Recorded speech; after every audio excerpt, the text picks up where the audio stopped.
श्री शिवाय नमस्तु भीम हर हर महादेव। स्वागत है आपका हमारे चैनल सनातन धर्म का संसार पर। दोस्तों, आप सभी लोग जानते हैं कि 8 अप्रैल 2024 को सोमवती अमावस्या है। और दोस्तों, यह अमावस्या बहुत बड़ी अमावस्या है क्योंकि सभी अमावस्याओं में सबसे बड़ी अमावस्या होती है सोमवती अमावस्या, और यह साल में बहुत ही कम आती है, इसीलिए इसका महत्व भी बहुत ही बड़ा होता है। और दोस्तों, सोमवती अमावस्या के दिन आप जो भी दान पुण्य करते हैं उसका आपको विशेष यहाँ पर फल देखने को मिलता है। सोमवती अमावस्या के दिन जो भी पीपल की परिक्रमा करता है उसको भी यहाँ पर भगवान भोलेनाथ के आशीर्वाद उसके जीवन में उसको आनंद की अनुभूति होती है। साथ ही में दोस्तों, आज हम आपको सोमवती अमावस्या के दिन किए जाने वाले कुछ ऐसे विशेष उपाय बताने वाले हैं जिन उपाय को करके आप अपने जीवन से 2 समस्याओं को दूर कर सकते हैं। और अगर आपकी कोई विशेष मनोकामना है तो अपनी मनोकामना पूर्ति के लिए भी आप सोमवती अमावस्या के दिन कुछ विशेष उपायों को कर सकते हैं। आप जो भी उपाय करेंगे उसको करते समय आपके मन में पूरा विश्वास, पूरी श्रद्धा होनी चाहिए, तभी उपाय काम करेंगे। आप सभी लोग ये बात जानते हैं कि सोमवती अमावस्या का दिन बहुत ही बड़ा होता है, बहुत ही महत्वपूर्ण होता है, क्योंकि ये दिन बहुत ही कम एक साल में आता है।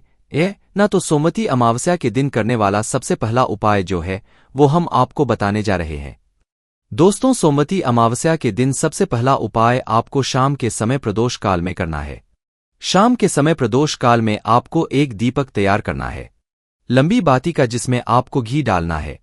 यह दीपक आप अपने पितरों के लिए तैयार कर रहे हैं, क्योंकि अमावस्या के दिन अपने पितरों के लिए जो एक दीपक होता है उसका एक विशेष ही यहाँ पर फल देखने को हमें मिलता है। हमारे पितरी का आशीर्वाद यहाँ पर प्राप्त होता है। तो करना क्या है?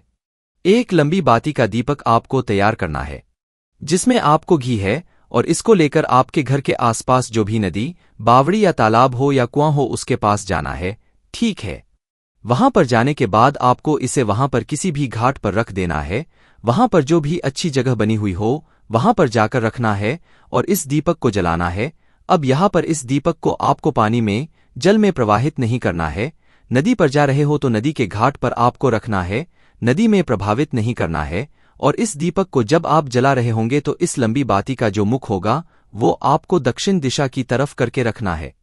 उस समय जहां पर भी आप बैठे हुए होंगे, जिस जगह पर आप दीपक लगा रहे होंगे, उस स्थान का जो दक्षिण दिशा का मुख होगा, उस दक्षिण दिशा में आपको उस बाती का मुख करके इस दीपक को जलाना है।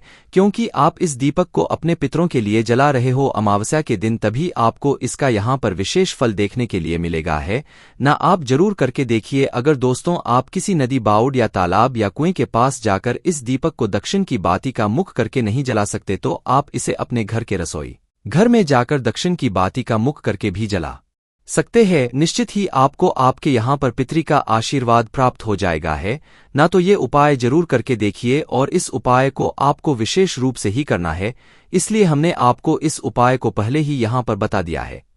चलिए दोस्तों, अब अगले उपाय के बारे में बात करते हैं।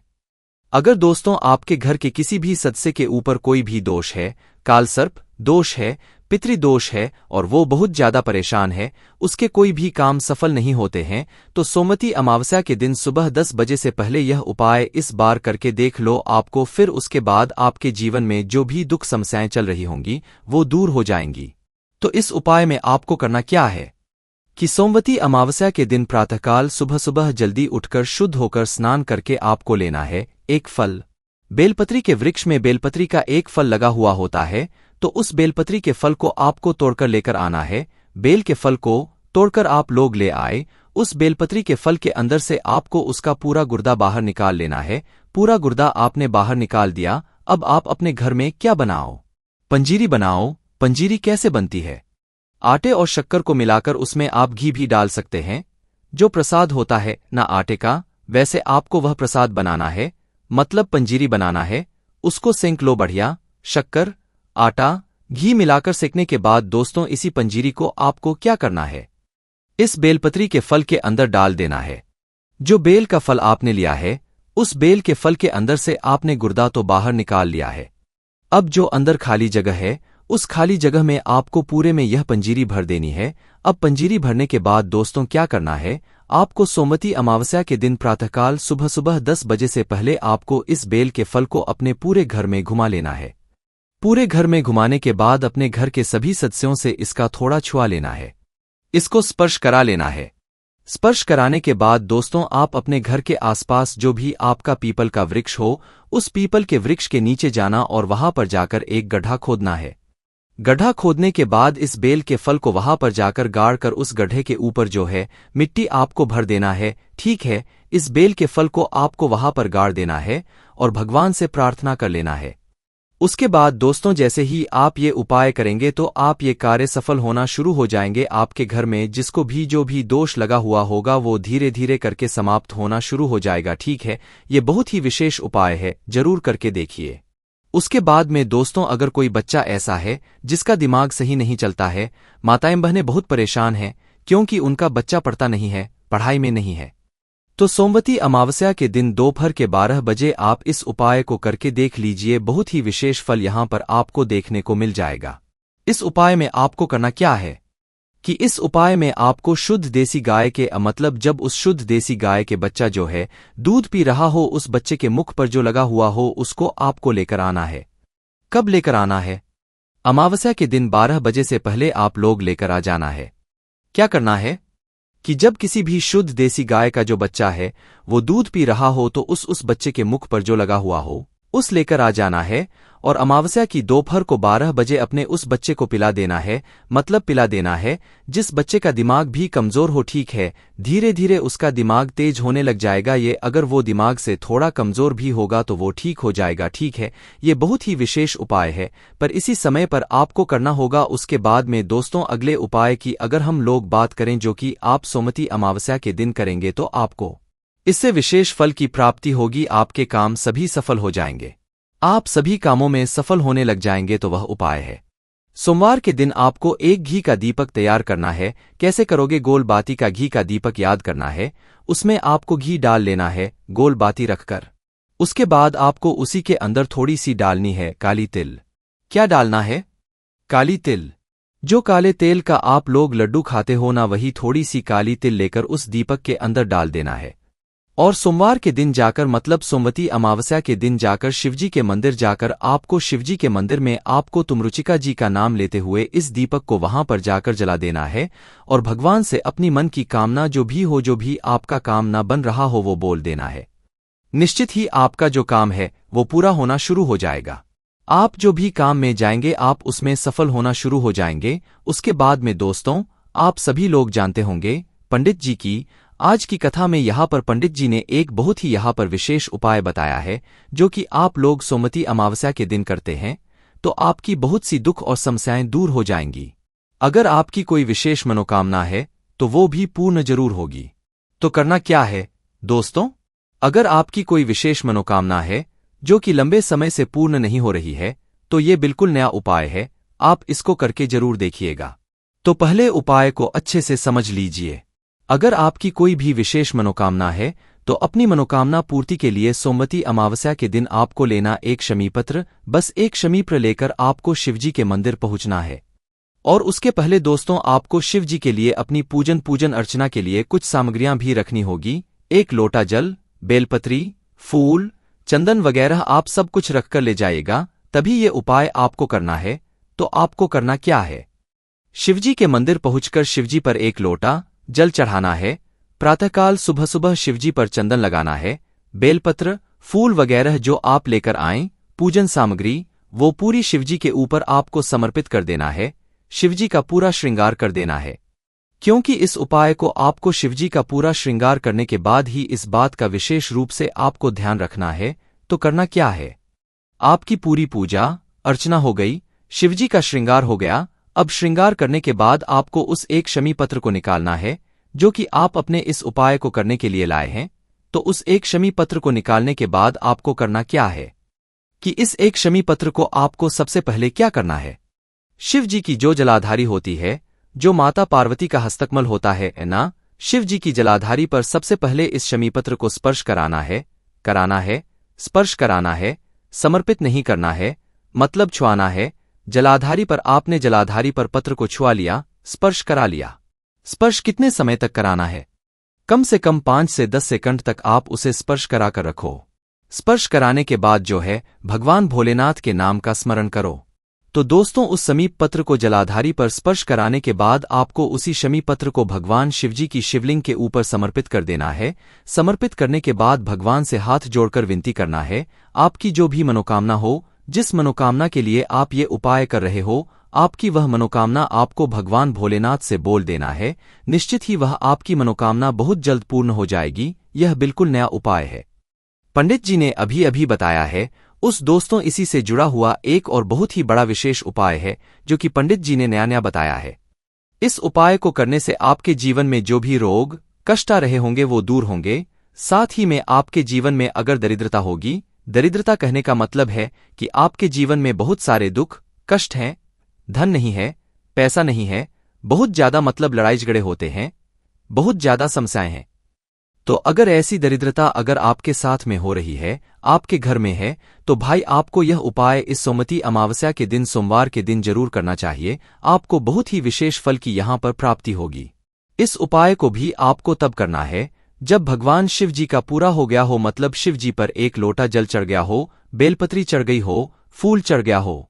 और इस उपाय को भी आपको सोमवती अमावस्या के प्रातःकाल सुबह सुबह ही करना है। करना क्या है दोस्तों, सबसे पहले तो आप एक लोटा जल लेकर जाओ और साथ ही में पूजन की थाली अपनी तैयार करके लेकर जाओ। शिवजी पर एक लोटा जल चढ़ाओ और शिवजी की पूरी पूजन अर्चना कर लो। पूरी पूजन अर्चना कर लो मतलब कि फूल, बेलपत्र, शमीपत्र सब कुछ अपने तरफ से पहले चढ़ा दो, चंदन लगा दो, चावल चढ़ा दो, सब कुछ चढ़ा दो। उसके बाद में दोस्तों उपाय की जो सामग्री है वो क्या है। इस उपाय में आपको लेना है 2 बेलपत्री और 7 शमीपत्र लेना है। 2 बेलपत्री और 7 शमीपत्र अपनी दरिद्रता और रोग कष्ट को दूर करने के लिए, आपके घर करीब परिवार में शुभ शांति के लिए है ना। तो करना क्या है, आपकी पूजा अर्चना सब हो गई शिव जी की। उसके बाद में दोस्तों अब आपको शिवजी के पास में बैठना है। सबसे पहले अपनी 2 बेलपत्री निकालना है। 2 बेलपत्री को निकालने के बाद भगवान भोलेनाथ के नाम का स्मरण करते हुए, जाप करते हुए इन 2 बेलपत्र को 2 अलग अलग जगहों पर चढ़ाना है। कहाँ पर चढ़ाना है।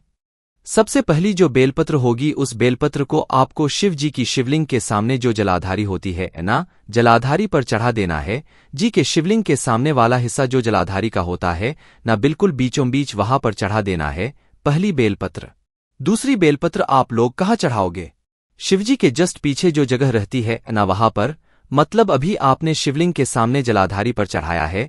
अब शिवलिंग के जो पीछे, मतलब आपने ये जो शमीपत्र चढ़ाया है, इसके विपरीत की जो सामने वाली जगह होगी, शिवलिंग के पीछे वाली जो जगह रहती है, उस स्थान पर जाकर आपको दूसरा जो है शमीपत्र चढ़ा देना है।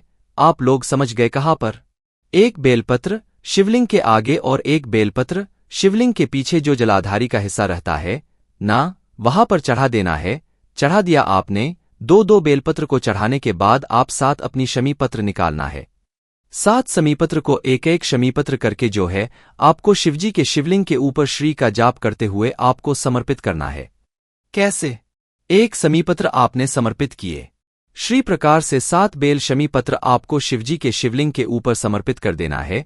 तो ये वो उपाय है जिस उपाय करने से आपके घर में दरिद्रता होगी तो वो दूर हो जाएगी, धन की कमी होगी तो वो सही हो जाएगी, 2 समय से चल रही होगी तो वो भी सब कुछ ठीक हो जाएगा। तो ये बहुत ही विशेष उपाय है, आप जरूर करके देखिए।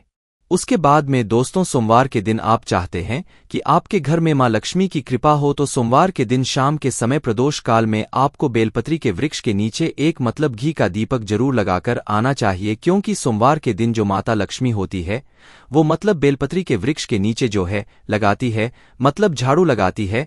तो जब आप लोग सोमवार के दिन जो है बेलपत्री के वृक्ष दीपक लगाने के लिए जाओगे तो भगवान भोलेनाथ आपसे प्रसन्न होंगे, मां लक्ष्मी आपसे प्रसन्न होगी और आपके घर में जो धन की समस्या होगी वो भी दूर हो जाएगी। उसके बाद में दोस्तों आप दीपक कौन सा लगाना है, आप जो है गोलपाती का यहां पर दीपक लगाएं बेलपत्री के वृक्ष के नीचे के दिन शाम के समय, सोमवती अमावस्या के दिन। निश्चित ही आपको अच्छे फल की प्राप्ति होगी।